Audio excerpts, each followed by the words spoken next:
And thank you, Nat, for bringing that in. So our next question is the meaty one that I'm very excited about. It's a bit of a leading question, but I'm kind of a pro at those. I'm curious, do you both believe that rejection is an intrinsic part of the creative experience? Like, can it be avoided, or can we just like toughen up and be like, nah? And following that, if it is an intrinsic part of the creative experience, how do you recommend reframing rejection or taking it less personally? Nat, if you'd like to grab it. Sure.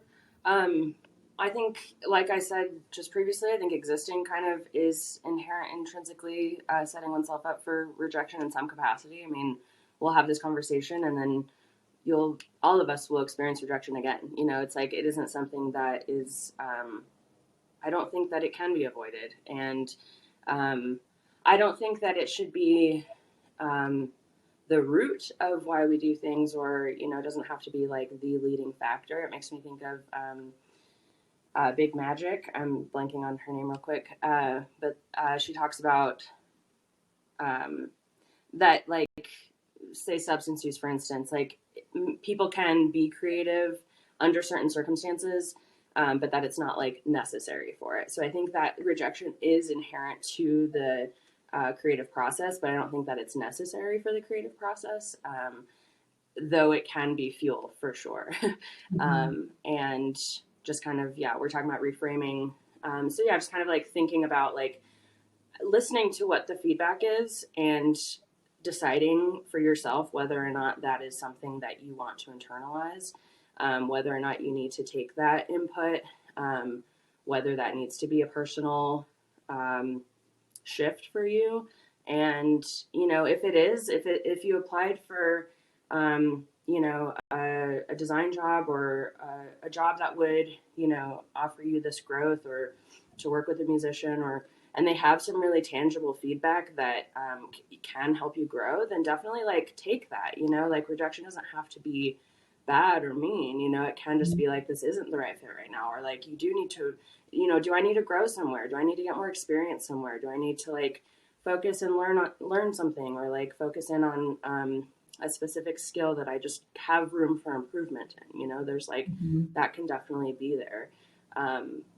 But then, kind of, if it's something that you don't agree with or don't think that is inherent to your creative process or is not going to get you somewhere, like, take it out. You don't need it. You don't need to internalize everything that comes your way just because it happened. But I think it's fair to assess it, but then to kind of reframe and decide whether or not you really need it. Deonda, what do you think? I agree with you, Nat. Yeah. It's all in how you see it. It's all in perspective, really. You can look at rejection and say, oh, it's something bad about me, or you can find the opportunity, because there's an opportunity in everything that happens. Like, what can I pull from this to help me grow personally as an individual and as someone who's an entrepreneur or just trying to do my own thing.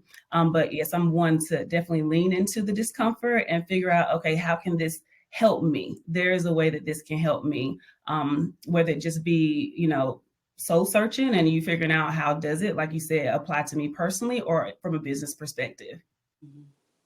Yeah.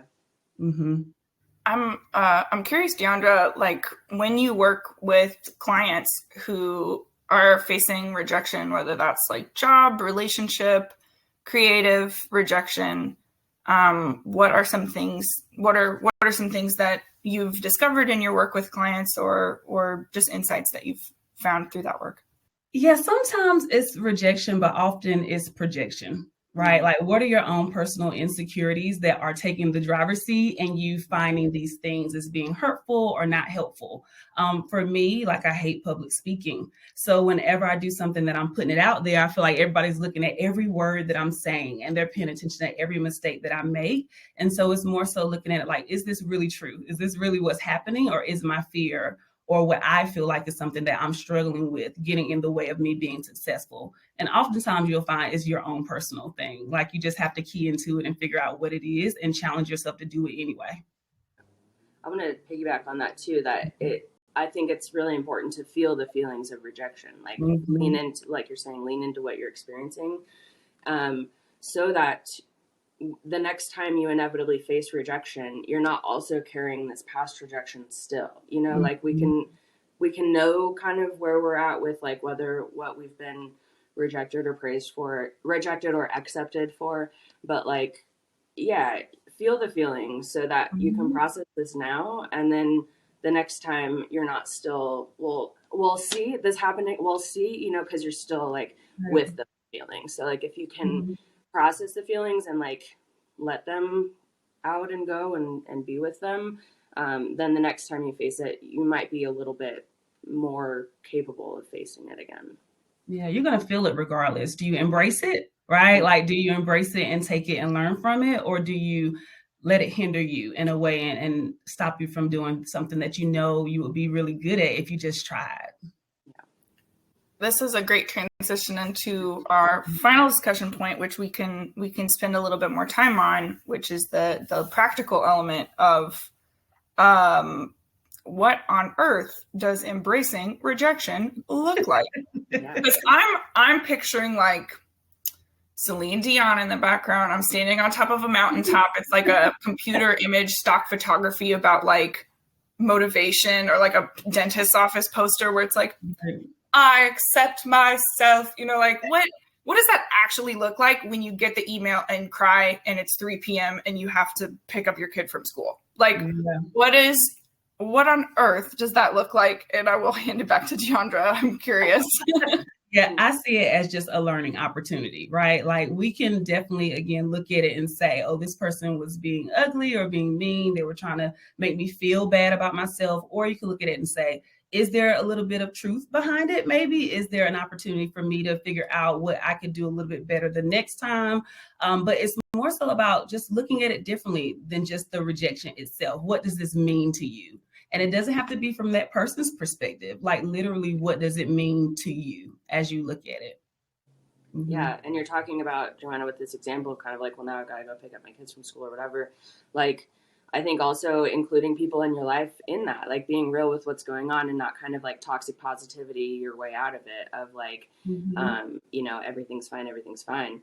You know, pick up the kid from school and like, you know what, I worked really hard on this, you know, book deal, and I just found out that I didn't get it, and I'm feeling really upset about that. Like, you know, and like letting people in on that. And then like maybe your community can be a part of that process too, that healing process, or like, you know, embracing that rejection. I think doing something tangibly with it, you know, whether you're angry and you throw paint on a canvas, or you're, you know, maybe that's when you get this like killer bass riff or whatever, or maybe that's when maybe that rejection does fuel the next thing. But I think definitely doing something with it, both leaning into the emotion and then also, you know, maybe channeling that into something creative, to just kind of like, I'll show you, you know.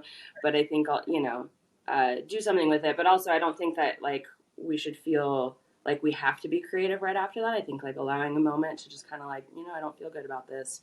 And then, you know, I would say finding something that does make you joyful, that you can count on in that moment, that like, I can go to this and know that like I am okay, you know, in the situation. But I think, yeah, definitely bringing your community into it, feeling your real feelings, doing something with it creatively if you can, and then just like finding some piece of joy to kind of, so that you don't stay in that feeling. And don't forget to ask yourself why and what, you know, what about this makes me feel this way? Or why am I feeling this way? You know, if I get 2 likes on my reel, why am I so upset about it? Why is this bothersome to me? And if it comes back to, well, because I feel like people don't really like my content, well, is that the reason anyway? Like, what is the purpose behind you doing all of this? Is it for people to like you, or is it for you to be able to get this content out to people? And maybe that one person you'll help that day, you know, like you have to just ask yourself, what about it makes you feel uncomfortable? Yeah.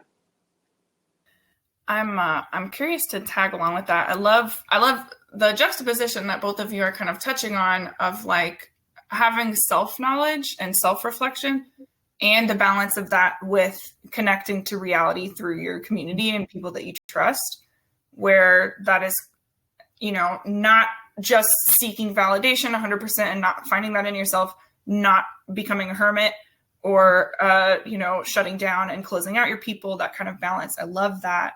I'm curious. So we ask, why am I feeling this way? I'm wondering for a lot of artists and musicians and makers who are creative people, the answer is money, is fear, is, am I going to pay my bills this month? Am I going to be okay? Can I make it? I'm curious, just as we, just a last comment there, like what can an artist do when the rejection might mean like maybe something scary and bad about your physical well-being and not just your emotional validation? That's a good one. It's a sneak attack. I didn't prepare this question. No, that was about it. Well, I mean, it really depends on, is that your reality? Sometimes we put a lot of pressure on things and we're like, man, I got to make a ton of money with this project. And some people are in that situation where they're really dependent on this to make money. I say, take a step back. You don't ever want something to feel so heavy that you have to be pressured to actually, this is your reality. If I don't do it, then I'm not going to be able to pay my rent. That's not a good position to be in. So maybe we just need to take a step back and figure out how to reevaluate that. And, do I do this part-time while I'm getting myself together here? Or do I, explore other options? But pressure is not good. You don't want the pressure. I think especially on creative, like, and that is the struggle, is like doing something so human and so soulful and so experiential as being creative and showing that and putting that out there, to then have to make money on that, to like capitalize on it, to exploit that craft in some way, to make, that is a lot of pressure, and that is the situation that people are in. But like you're saying, maybe if this is your reality now, maybe this is something you do part-time. Maybe there is something else. This came up with a coaching client recently where it's like they're trying to put everything into this one, I want all of my passion to be fulfilled in this one job. And it's like, maybe that's not going to happen. Maybe that's not a realistic goal, And so then it's like, how can you still nurture these aspects of your creativity and who you are as a person in different ways, where like you're still making the zine, you're still making music, you're still drawing, you're still doing the thing, but maybe it's not your full-time job. Maybe that's not the thing that's making you this money, I think definitely the pressure of making your art profitable is just kind of this age-old problem in cap, where it's just like, but it's you can say the C word. You can say the C word in this call. I need to wrap us up because but we can continue this conversation. Questions.